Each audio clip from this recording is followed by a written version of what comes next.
La chronique bourse, la quotidienne Zone Bourse, Anthony Bondin. Salut tout le monde, bienvenue dans ce point de marché Zone Bourse. Nous sommes le mardi 4 mars 2025 et ça s'appelle ce matin Trump surtaxe et Wall Street surtangue. Wall Street a donc subi une correction brutale après la confirmation de nouvelles surtaxes américaines visant le Canada, le Mexique et la Chine, et par contraste, l'Europe a progressé, elle a été nourrie par l'explosion haussière des valeurs de la défense. Le dénominateur commun ou le dynamiteur commun, évidemment, c'est Donald Trump. Les bouleversements tous azimuts lancés par le président des États-Unis remodèlent les relations internationales, secouent l'organisation fédérale américaine et inquiètent plus qu'ils ne rassurent, en tout cas pour le moment. La relance de la guerre commerciale entre les États-Unis et 3 de ses 4 plus gros pourvoyeurs de marchandises a mis une bonne claque à Wall Street hier. Même si cette issue semblait quasiment inéluctable, les investisseurs espéraient encore un coup de théâtre de dernière minute. Dans le monde selon Trump, tout peut arriver à n'importe quel moment. Mais point de rebondissement pour cette fois, la Maison-Blanche a donc mis en œuvre sa menace, 10 à 25% de surtaxe pour les importations canadiennes, 25% pour celles en provenance du Mexique et 10% de plus en ce qui concerne la Chine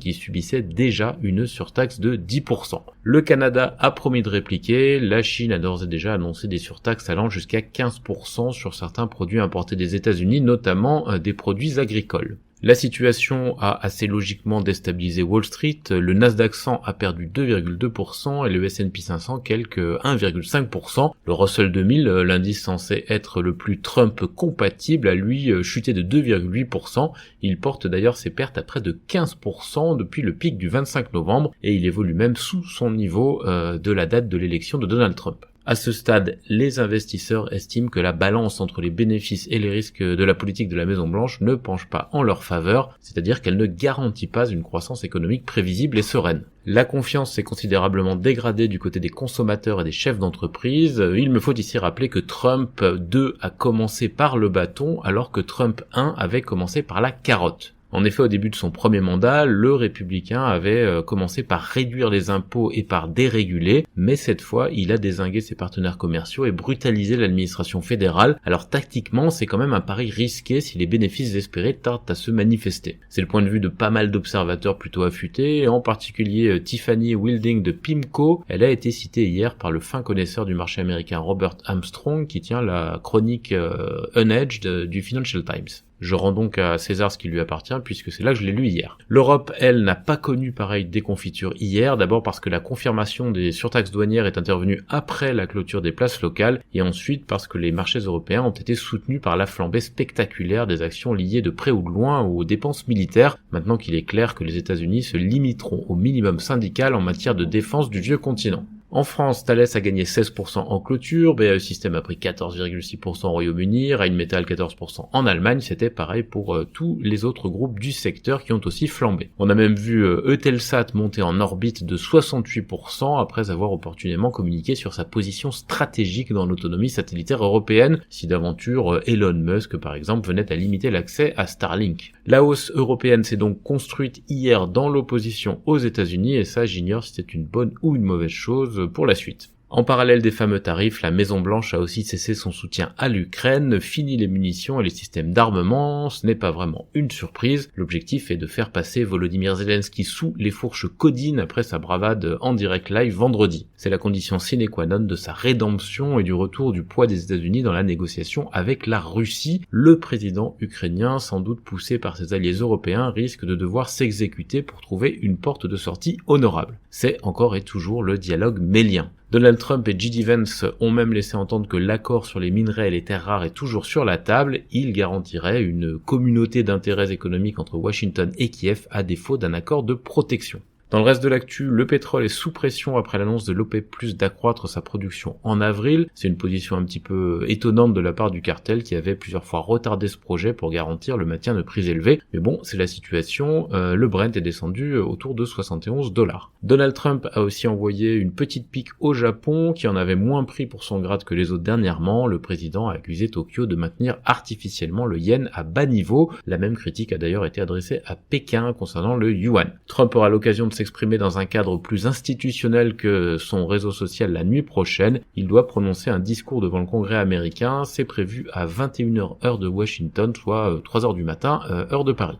En Asie-Pacifique ce matin, on évolue dans le rouge mais sans excès. Le Japon perd 1,4%, l'Australie et Taïwan 0,7% et la Corée du Sud qui était fermée la veille abandonne 0,2%. On est en légère baisse aussi du côté de l'Inde. Les marchés chinois c'est pareil, rouge clair, un repli de 0,4% pour le Hang Seng et de 0,2% pour le CSI 300 en tout cas en séance. Les indicateurs d'avancée européens, eux, ils sont baissiers. C'est assez logique compte tenu du différentiel de performance avec les États-Unis hier soir. Les indicateurs d'avancée US sont en progression, mais la tendance est fragile à cause d'une volatilité accrue. C'est d'ailleurs matérialisé par un indice VIX qui flirte avec 23 points, c'est son niveau le plus élevé depuis la mi-décembre 2024. On passe à l'actu des sociétés. En France, d'abord, Thales a publié ses résultats ce matin. Le groupe vise 5 à 6% de croissance organique cette année après avoir amélioré ses résultats en 2024. Vinci a remporté un contrat pour la modernisation du réseau d'approvisionnement en eau en Ouganda. Euraseo a réalisé le premier closing d'un fonds à impact qui s'appelle Planetary Boundaries,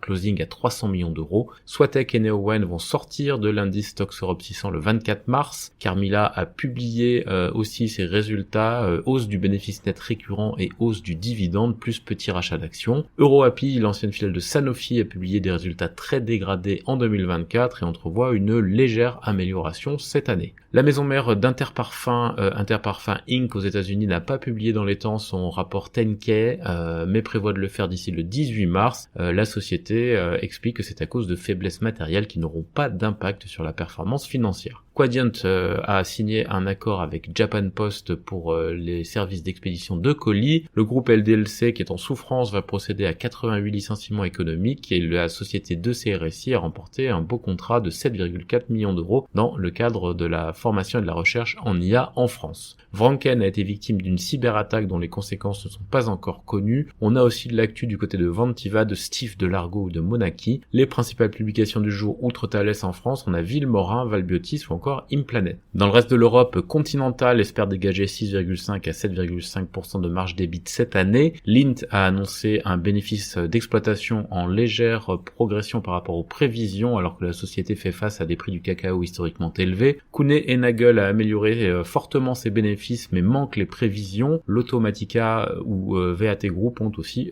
présenté leurs résultats. Par ailleurs, OMV et ADNOC ont fusionné leurs activités dans le domaine des polyolefins et font une offre de 9,4 milliards de dollars pour Nova Chemicals. Fresenius va réduire sa participation dans sa filiale Fresenius Medical Care de 32,2% à moins de 25%. CVC Capital Partners devrait soumettre une offre d'1 milliard de dollars pour acquérir les tournois de tennis de Miami et de Madrid. Sika a lancé une émission obligataire en 3 tranches de 500 millions de francs. Moody's a réduit la perspective de la notation crédit A3 de Nestlé, le groupe finlandais, de stable à négative. Et Canal+ a signé un accord sur le cinéma français avec un investissement de 480 millions d'euros prévu. En Amérique du Nord, Okta gagne 16% après ses trimestriels hors séance et Plug Power perd 4,7% post-séance pareil après la publication de ses résultats. American Airlines a demandé à la Cour suprême d'inverser la décision antitrust interdisant son alliance avec JetBlue. Walgreens se rapprocherait d'un accord de privatisation d'environ 10 milliards de dollars selon les infos du Wall Street Journal. Le PDG d'Albertsons prend sa retraite. Sur l'agenda des publications en Amérique du Nord, on a Sea Limited, AutoZone, Target, Flutter Entertainment, Rostore ou Best Buy. Ailleurs dans le monde, TSMC va investir au moins 100 milliards de dollars aux États-Unis selon Donald Trump qui prévoit l'installation d'une usine de production de puces. Les actions de Seven & i au Japon chutaient en séance à la suite d'une information selon laquelle le propriétaire de 7-Eleven envisage de rejeter une offre de rachat de 47 milliards de dollars de la part de Alimentation Couche-Tard. Vingroup, le groupe vietnamien, signe un accord pour un investissement potentiel de 1 milliard de dollars du fonds qatari dans VinFast. L'unité de conduite autonome de Didi cherche des fonds et a une valorisation d'environ 5 milliards de dollars selon les infos de Bloomberg, et Computershare achève l'acquisition de la compagnie Trust BNI au Canada. Enfin, Honda a transféré la production de la nouvelle génération de sa Civic dans l'Indiana aux États-Unis pour éviter les droits de douane. Sur l'agenda des publications, on a Aramco, Fast Retailing, Tektronic Industries ou encore Prada aujourd'hui. Voilà, c'est terminé pour ce point de marché du jour. Excellente journée à toutes et à tous.